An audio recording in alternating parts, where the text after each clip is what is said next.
खुलुमबाय स्टुडियो आं रबिन बसुमतारी 2025 मायथाइनि बीटीसी बिसायख'थिनि फिथाइखौ 26 सेप्तेम्बर खालि थामहिनबा थांनाय मैया फोसावबाय। नंगौ, थांनाय 22 सेप्तेम्बराव जानानै थांनाय बीटीसी बिसायख'थिनि फिथाइखौ थांनाय मैया फोसावबाय आरो बे बीटीसी बिसायख'थियाव गोबां गुबुन राजखान्थि हान्जाफोरा बाहागो लादोंमोन। बेनिनो बीपीएफ राजखान्थि हान्जाया गासै 28 मासियाव देरहासार जानो हाबाय आरो यूपीपीएल राजखान्थि हान्जाया मोन 7 आरो बीजेपी राजखान्थि हान्जाया मोन 5 मासियाव देरहासार जानो हादों। बेनिनो बीपीएफ, यूपीपीएल आरो बीजेपी राजखान्थि हान्जानिफ्राय सोर बिजाथिया बबे बियाबाव देरहासार जानो हादों बेखौ नोंथांमोननो फोरमायगोन। गिबियावनो बीपीएफ राजखान्थि हान्जानिफ्राय देरहासार जानो हानाय बिजाथिफोरखौ बुंथिनो आवगायदों। 1 नं परबत जरा बियाबनिफ्राय बीपीएफ दोलोनि बिजाथि मुनमुन ब्रह्म,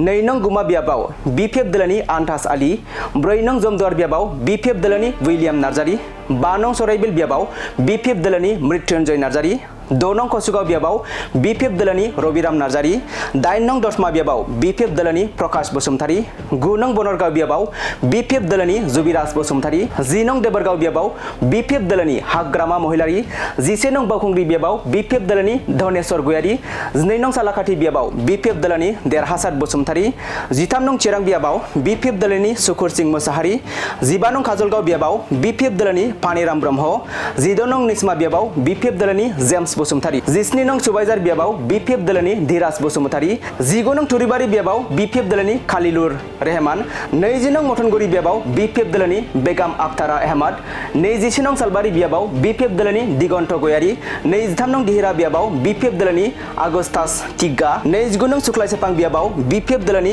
गणेश दैमारी, 30 नं गरेश्वर बियाबाव बीपीएफ दोलोनि महेश्वर बसुमतारी, 30 नं खैराबारि बियाबाव बीपीएफ दोलोनि लोमस्राव दैमारी, 33 नं ननै सेपां बियाबाव बीपीएफ दोलोनि पल ट्रप्पो,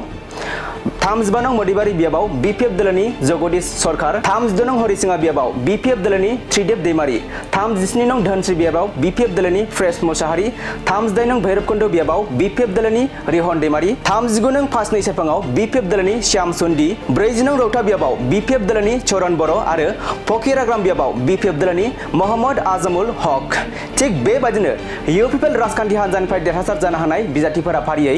3 नं श्रीरामपुर बियाबाव यूपीपीएलनि बिजाथि विल्सन हास्ता, 14 नं चिरांदुवार बियाबनिफ्राय यूपीपीएल दोलोनि काम्पा बरगयारी, 18 नं मानास सेरफां बियाबाव यूपीपीएल दोलोनि धनन्जय बसुमतारी, 22 नं कक्लाबारि बियाबाव यूपीपीएल दोलोनि मन्टु बर', 24 नं मुसलपुर बियाबाव यूपीपीएल दोलोनि राकेश ब्रह्म, 28 नं गयबारियाव यूपीपीएल दोलोनि प्रमोद बर' आरो 32 नं भेरगाव बियाबाव यूपीपीएल दोलोनि दावबायसा बर'।